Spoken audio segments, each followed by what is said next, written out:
So, as the title and thumbnail of this video suggested, I am pleased to review For a Divergent collection by Veronica Roth. These 4 novellas, The Transfer, The Initiate, The Sun, and The Traitor, come together as a prequel for the Divergent series. You've probably clicked on this video having read the Divergent trilogy, but just in case you haven't, it's a dystopian series about a futuristic Chicago in which society has split into 5 groups called factions: abnegation for the selfless, erudite for the intelligent, candor for the honest, amity for the peaceful, and dauntless for the brave. That's all the general stuff about the series that I'm going to mention. To take a quick look at the cover art, you will see a flaming Ferris wheel on the glossy cover.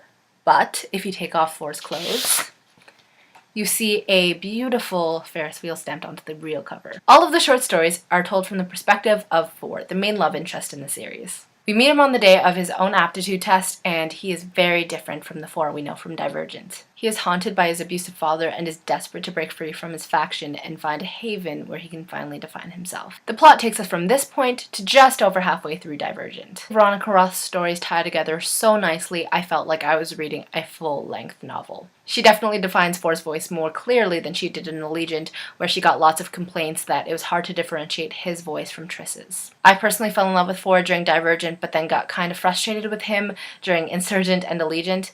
But this book brought back the intense love I had for him by showing his vulnerability and his complexity. In short, fans of the series will not be disappointed. That wraps up the part of the review where I don't delve into specific scenes. So if you haven't read this, or this, or this, or even this, depending on how important spoilers are to you, well, this is your warning. Okay.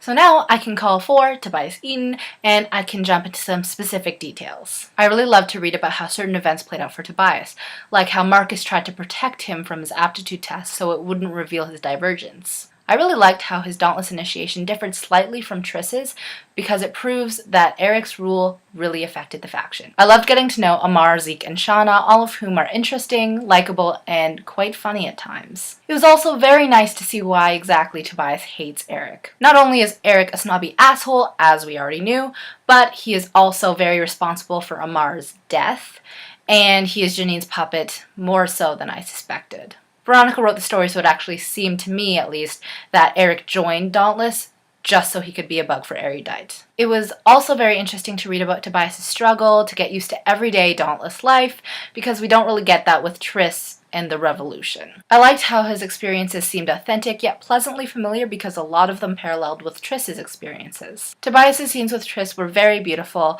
although the Ferris wheel scene was completely absent, which made me wonder about the cover a little bit. Sometimes when you read a familiar story but with a different perspective, the author basically just copy-pastes the dialogue and then changes the descriptions a little bit. But that was definitely not the case with this book. The stories retold scenes that we know and love with a refreshing twist, and were also nostalgic in a sense. Veronica added a lot of new scenes between the ones we know to keep it interesting, like the control room scenes leading to Tobias' discovery of the abnegation attack. I also found his encounters with Evelyn to be very interesting, and the conversation he had with Marcus when he wanted to warn him about the attack. Oh my gosh, there is so much more I could say, but I'm just going to stop myself here. So, to summarize, here are 4 reasons why you should read For. 1.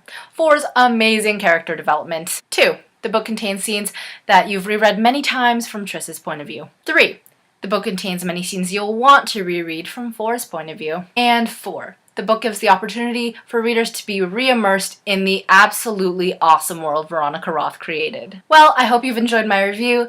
I want to know if you liked the Divergent series as much as I did, and if you will read For. If you've already read For, let me know if you liked it. Tell me in the comments below. Also, what faction or combination of factions would you choose at your choosing ceremony? I obviously want to know because I'm a stalker. Julia, stay insane. Oh yeah, just as you asked, here are some of my childhood photos for you to enjoy.